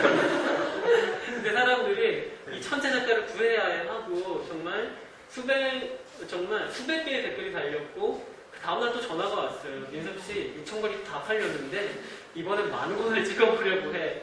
근데 10,000권이 나올 때쯤 되니까 전국에 있는 모든 서점에서 이 김동희 작가의 책이 2등까지 올라가게 된 거예요. 그리고 페이스북이나 인스타그램 등등에 정말 새로운 소설이 나왔다. 네가 지금까지 못 읽어본 소설일 거야. 이런 소문이 퍼지면서 정말 잘 됐어요. 그래서 2018년 상반기 내내 회색인간이라는 책이 한국 소설 2등을 하게 돼요. 1등을 한 번도 못했는데 제가 한 번도 1등을 못했던 것처럼 이유가 있었어요. 2018년 상반기에 계속 1등했던 책이 뭘까요? 한국 소설. 뭔가 책을 좋아하는 사람이라면 2018년에 1년 내내 1등했던 한 권의 책이 떠오를 텐데 82년생 김지영 씨였어요. 정말 이길 수가 없었어. 그래서 제가 작가님한테 작가님 이 책은 올해 아무도 못 이긴다. 우린 그냥 1등 같은 2등이라 생각하면 된다. 이렇게 얘기했던 기억이 나요. 김동희 작가는 지금 이제 9권의 소설집을 낸 그런 작가가 됐어요.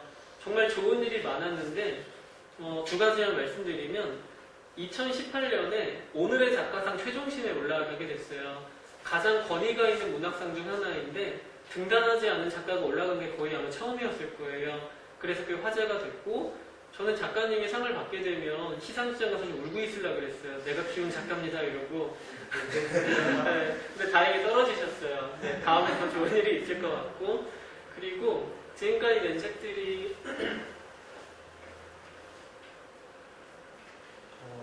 이렇게 6권이 있는데 3권이 더 남았어요. 그 이후로.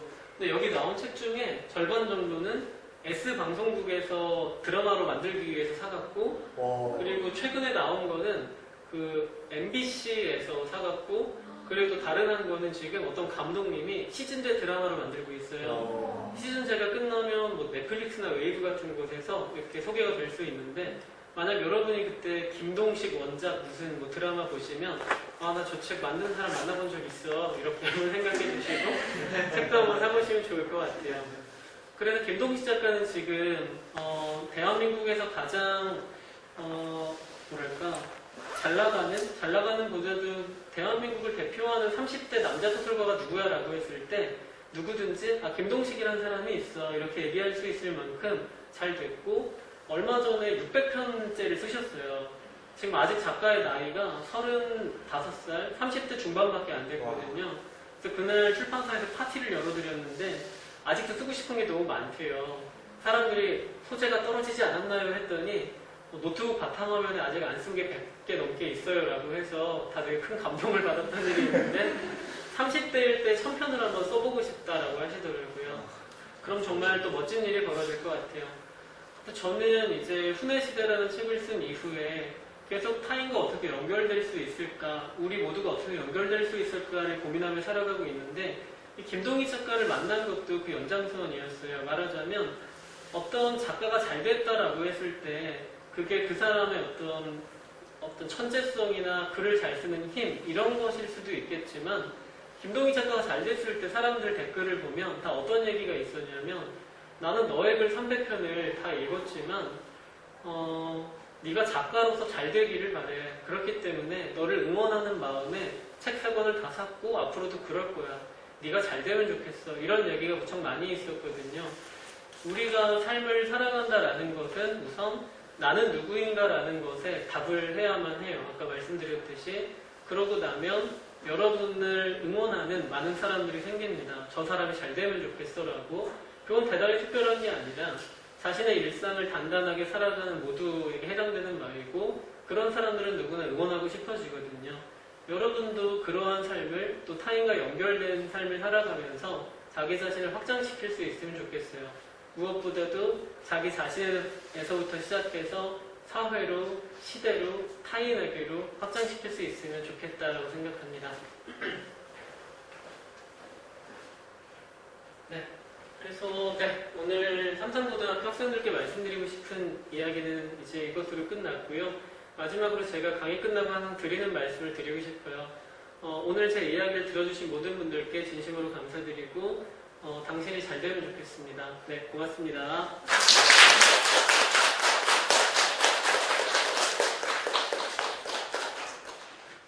네, 5시인데 이제 길게 강연을 쉬지 않고 해주셨는데요. 지금 학생들 사실 작가님한테 궁금한 점이 좀 많았어요. 그래서 책 읽고서 거기서 이제 가졌던 의문점, 그다음에 또 강연 들으면서 작가님한테 궁금한 점 잠깐 학생들이 질문하고 답변해 주시는 시간 가졌으면 하는데요. 지금 3학년 학생들 일단 자리에 왔으니까 혹시 질문하고 싶은 이 자리에서 직접 질문하고 싶은 것 강연을 듣고 난 여러분들이 했던 질문 좀 부끄럽나요? 편하게 질문해도 괜찮을 것 같은데. 네, 편하게 무엇이든 좋아요. 저번에 어떤 대학생은 왜 결혼했냐 이런 걸 물어봐서 그 이야기를 해주기도 했고 그랬습니다. 직접 자기 입으로 하고 싶은 사람 없어요?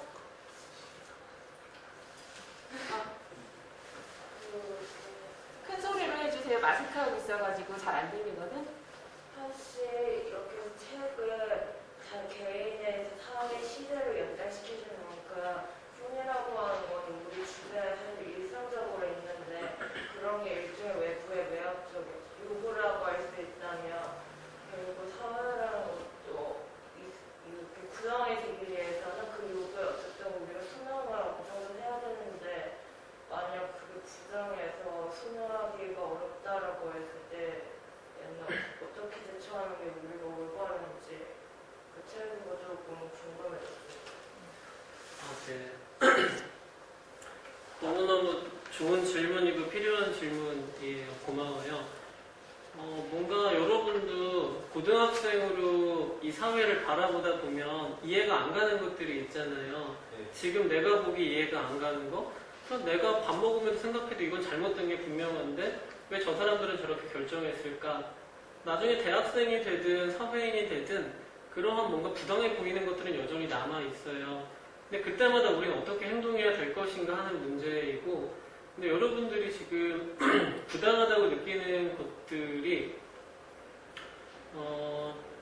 뭐랄까 학교에서 있을 수도 있잖아요, 그렇죠?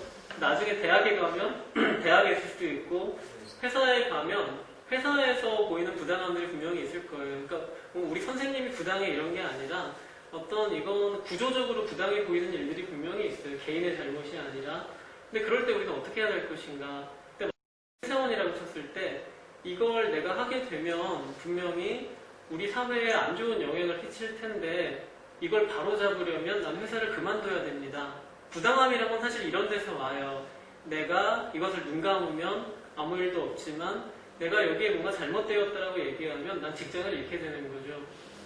많은 일들이 그렇습니다. 그럴 때 우리가 어떻게 해야 될 것이냐라고 했을 때 누군가는 당장 회사를 그만둘 각오를 하고 넌 싸워야 해 라고 얘기하는 사람들이 있어요.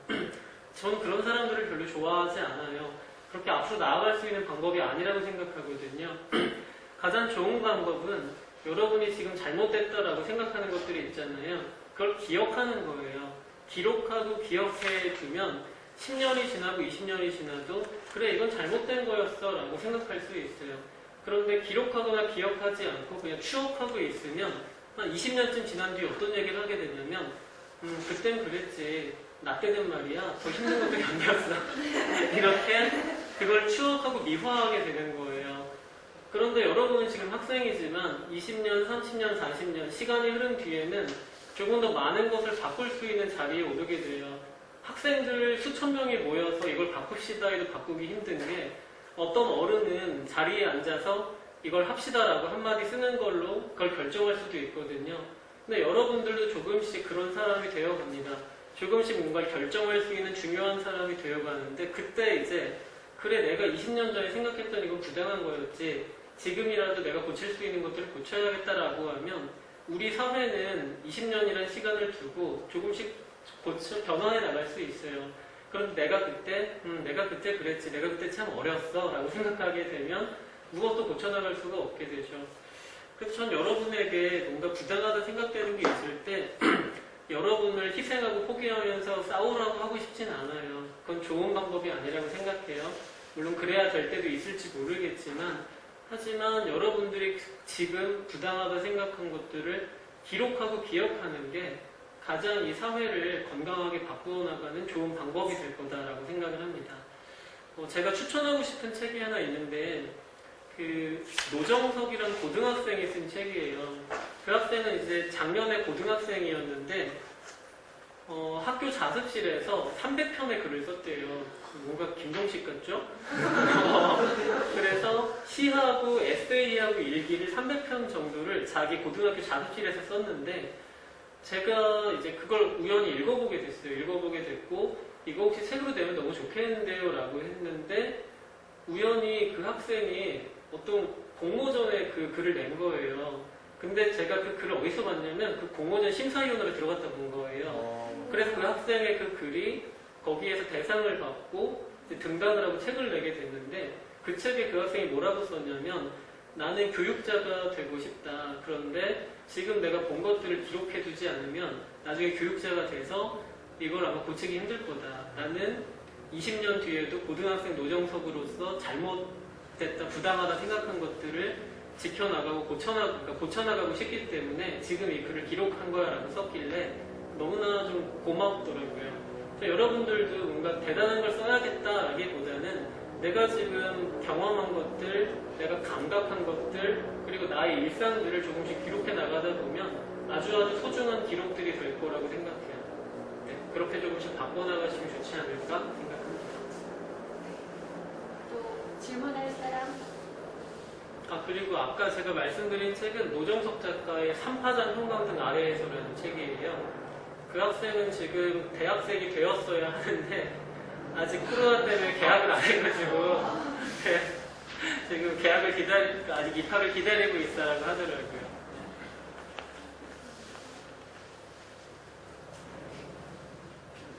다현이?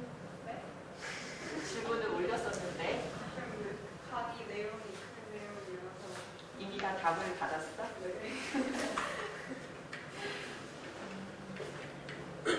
박다현 학생이 질문한 내용 중에 욕망을 깨닫고 나서 작가님의 하루가 어떻게 달라졌는지 그거에 대한 질문이 있었거든요. 그러니까 어떤 욕망을 깨닫느냐가 문제인데 이게 정말 내가 원해서 만들어낸 나의 욕망인지 아니면 선생님이든 부모님이든 아니면 사회적인 것이든 타인이 만들어낸 욕망을 나의 것으로 믿은 것인지 그걸 아는 게 제일 중요한 것 같아요. 근데 저는 말하자면 김민섭이라는 사람은 누구인가, 무엇을 해야 행복하고 무엇을 선택했을 때 가장 어울리는 사람인가, 여기에 대한 좀 질문을 계속 하고 있다 말씀드렸잖아요. 그럼 어떤 게 바뀌냐면 내가 어떤 걸 선택했을 때 실패해도 괜찮은 거예요. 성공하면 성공한 대로 좋은 거고요. 실패하면 실패한 대로 김민섭이라는 사람이 선택한 것이고 김민섭이라는 사람이 이런 걸 선택하고 실패했을 때 이런 기분이 되는구나. 그리고 또 어떻게 일어날 수 있는 사람이구나. 결국 성공이든 실패든 그 자체가 중요한 게 아니라 그걸 통해서 자기 자신을 알아갈 수 있다는 게 정말 중요한 것 같아요. 그래서 저는 요즘에 뭔가를 선택할 때 있잖아요. 뭘 선택해야 좀 더 돈을 벌 수 있을 것인가, 뭘 선택하면 조금 더 인정받을 수 있을 것인가 라기보다도 뭘 선택하면 김민섭으로서 가장 재밌게 이걸 할 수 있을까를 고민하고 있어요. 그래서 김민섭 작가 프로젝트라든지 김동욱 작가의 책을 낸 일이라든지 그 이후에 제가 선택하고 있는 많은 일들이 이렇게 했을 때 김민섭은 가장 즐거울 것 같아, 행복할 것 같아. 이제 그런 이유로 선택한 것들이거든요. 여러분도 그렇게 선택하시면 좋겠어요. 아까 말씀드린 김동식 작가도 그 중학교를 그만두었다라고 했잖아요. 이제 학교에 강연하러 가면 그 질문을 꼭 듣는 거예요. 후회하지 않느냐.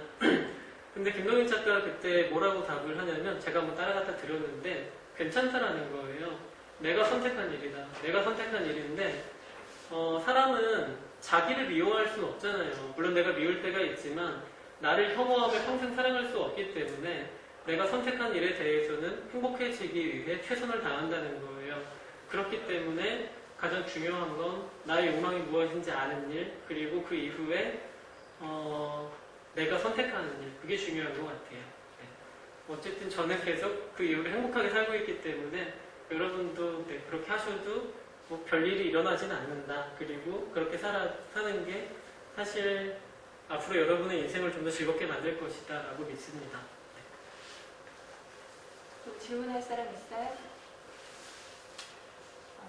지금 이 자리에 같이 모두 온 2학년 학생들 질문 중에 아무래도 책이 이제 훈의 시대다 보니까 약간 작가님께서 훈을 만들어 주시는 분으로 인식을 하고 좋은 훈을 추천받기를 원하는 학생들이 좀 많았는데요. 네. 그중에 2학년 6반의 정운찬 학생은 자기 이제 장래 희망이 사회를 좀 비판하고 풍자할 수 있는 예능 PD가 되고 싶은데 그런 PD는 어떤 훈을 가지면 좋을까요? 라고 질문했습니다. 제가 뭔가 멋진 걸 추천드려야 되는데 제가 1시간 반 동안 얘기한 게 사실 자신의 손은 자기가 선택하자라는 거잖아요. 제가 말씀을 드리면 제가 지금까지 말한 걸 뒤집는 게 돼서 말씀드리면 안 돼요. 그런데 사회를 풍자하는 멋진 어떤 작품들을 만들어보고 싶다라고 했잖아요. 그러면 정말로 깊은 고민을 해보고 자신의 훈을 지금 만들 수 있다면 언젠가 정말 좋은 걸 만들 수 있을 거다라고 생각을 합니다. 네, 직접 만드는 모습.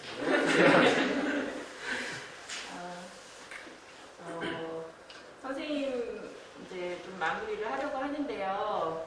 저는 작가님의 이제 훈의 시대 책을 읽으면서 사실 개인적으로 이제 고민하는 것 중에 하나가 가르치는 입장에서도 그렇고 배우는 학생들의 입장에서도 그렇고 철학의 부재, 뭔가 가치관이 없이 내가 왜 가르치는지 왜 배우는지에 대해서 깊은 고민 없이 그냥 흘러가는 대로 그렇게 임하는 현실에 대해서 고민을 좀 많이 하고 있어요.